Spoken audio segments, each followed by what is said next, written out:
আষাঢ় মাসের এক বিকেল। আকাশ কালো মেঘে ঢেকে গেছে।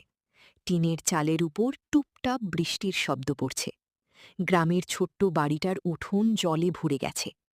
এই বৃষ্টির দিনে রান্নাঘর থেকে ভেসে আসছে সর্ষের তেল আর ইলিশ মাছের গন্ধ। মিতা জানালার পাশে দাঁড়িয়ে বৃষ্টি দেখছিল। ঠিক তখনই তার দিদা রান্নাঘর থেকে ডাক দিলেন। ও মিতা, বাজার থেকে যে ইলিশ আনলি, আজ ভাবছি পকোড়া বানাবো। সত্যি দিদা, বর্ষায় ইলিশের পকোড়া হলে তো জমে যাবে। মিতা খুশিতে দৌড়ে রান্নাঘরে গেল। বাইরে বৃষ্টি আরও জোরে নামছে।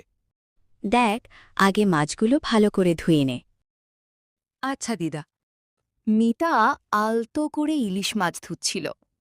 রূপোলি মাছের গায়ে বৃষ্টির আলো পড়ে চকচক করছিল।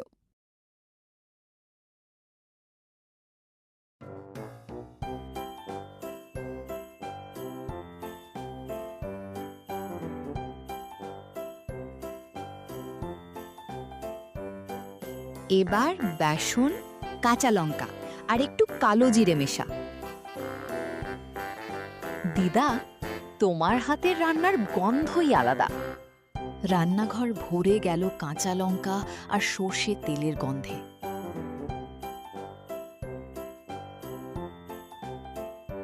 কড়াইতে তেল গরম হচ্ছে।